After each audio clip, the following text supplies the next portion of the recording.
Have you been denied insurance coverage for medically necessary care or emergency services? If so, you can contact the Maryland Insurance Administration 24/7, 365 days a year for immediate help for physical care, as well as mental health or substance abuse disorder care. Welcome to another episode of MIA Minutes. I'm your host, Joe Sfiatko, Public Affairs Director here at the Maryland Insurance Administration. Joining us today to discuss your rights when a health insurer will not pay for health care insurance or services is Lewis Butler, our Director of Appeals and Grievance Unit here at the MIA. Welcome to MIA Minutes, Lewis. Thank you, Joe. Thank you for the opportunity. I look forward to our discussion. Great, so let's jump right in. Can you tell us how Appeals and Grievance helps Maryland consumers? Thank you for the question. The Appeals and Grievance Unit is designed to assist individuals who have received adverse decisions, i.e. denials from either their insurance company or an HMO.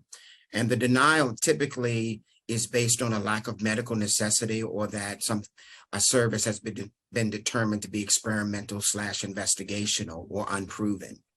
What our unit does, we're able to write out to insurance companies to investigate and HMOs to investigate those denials. Typically, what we're able to do is to get medication to individuals who previously have been denied such. The vast majority of our complaints are pharmacy care denials. So as you can imagine, time is always of the essence. So the Appeals and Grievance Unit has the ability to investigate those sort of complaints. Just by way of background, what we require 2 denials. So if an individual receives an initial denial, that would be characterized as an adverse decision, they have the right to appeal that internally. There is no issue of retaliation. That's a concern that has been raised over the years, but there is no issue of retaliation. Why? Because carriers are required by law to have what is known as an internal appeals process so that individuals, so they're prepared to receive those appeals from their members. If the carrier continues to uphold their denial, then at that point, the matter would be right for the member or a provider acting on behalf of the patient or the patient's healthcare provider acting on their behalf to file a complaint with the Appeals and Grievance Unit. There is one exception to that. However, if it's an emergency, in other words, imminent harm or death or something along the impact to your mental capacity, anything of that sort that's imminent, you don't have to go through the carrier's internal appeals process. You can come directly to us. So, Joe, what I really want to sort of emphasize in this question is that the administration is available. The Appeals and Grievance Unit is available.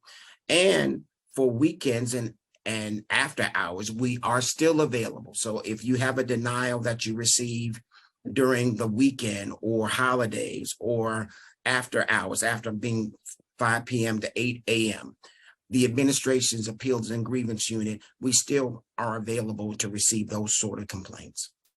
So that's great information, Lewis. How and when can a consumer reach the Appeals and Grievances Unit?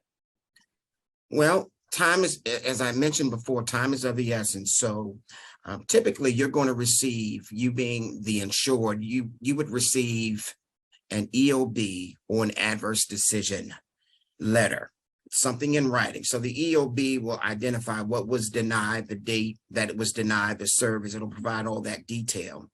But it will also provide information as to how to contact the Maryland Insurance Administration. In addition to that, carriers will whenever they issue a denial, they have to put that in writing.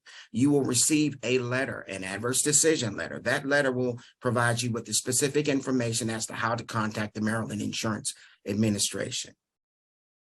And also one additional way that members can sort of go through this process, every individual has an insurance card. On the reverse side of the insurance card is the contact information specific for your insurance company. So you can contact them if you receive an adverse decision or a denial and let them know that you want to appeal that. So there are mechanisms that are in place where individuals can interact with their insurance company. So I want to make certain that they understand that they have this right and they just need to take advantage of it. So can you give us an example of how the Appeals and Grievance Unit has helped a Maryland consumer with this situation, with this kind of situation that they might find themselves in? Well, Joe, we receive letters and we receive surveys from individuals who express their appreciation, not only in an instance where we were able to get the case reversed in their favor, but also in instances where the carrier's denial was affirmed, but they understand the process. They understood the process. Quite honestly, some of the feedback that we get with regards from the work that the investigators do speaks to compassion. It speaks to empathy. It speaks to professionalism.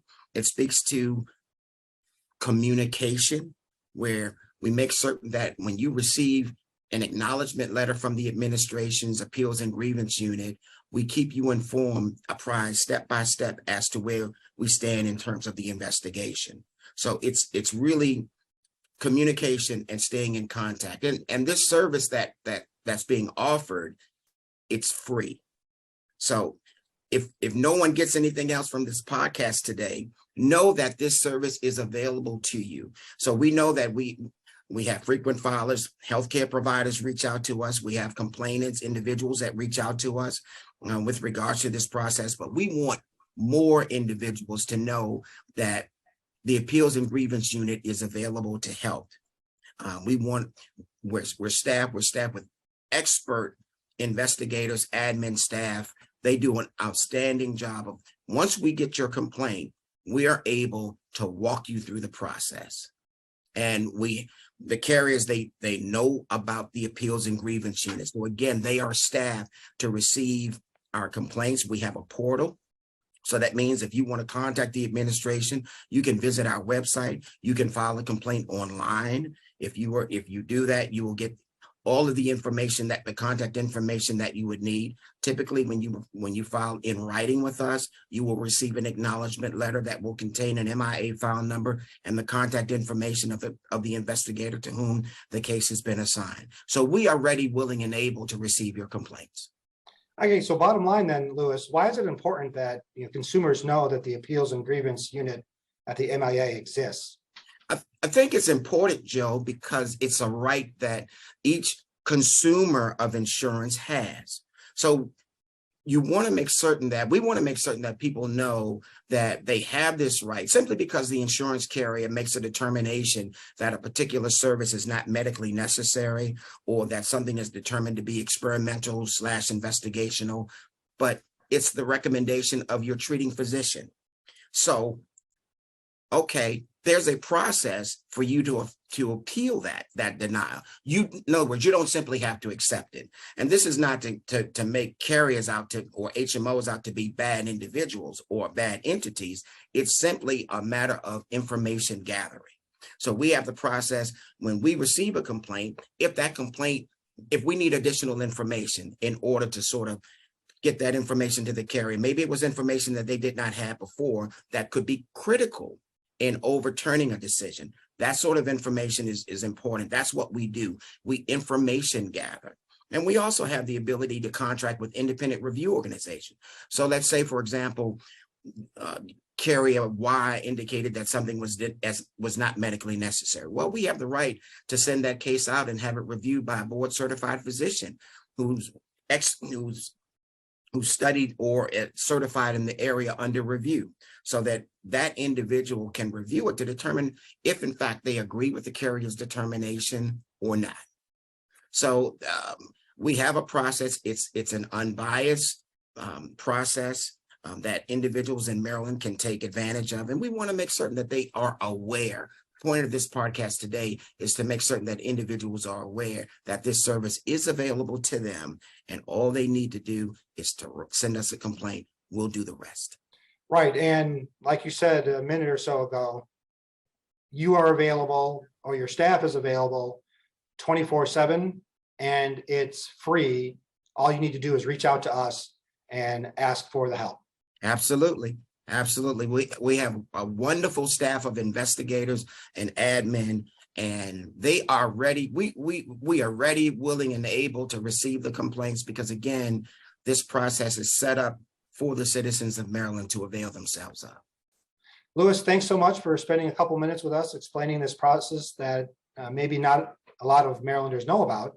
And we hope to get the word out so that folks can take advantage of this service that the MIA offers. So thank you again for the information and for spending a few minutes with us today. It was my pleasure. Thank you. Take care. To reach the Medical Necessity and Emergency Appeals Hotline, call 1-800-492-6116, 24 hours a day, 7 days a week. You can also visit our website at insurance.maryland.gov.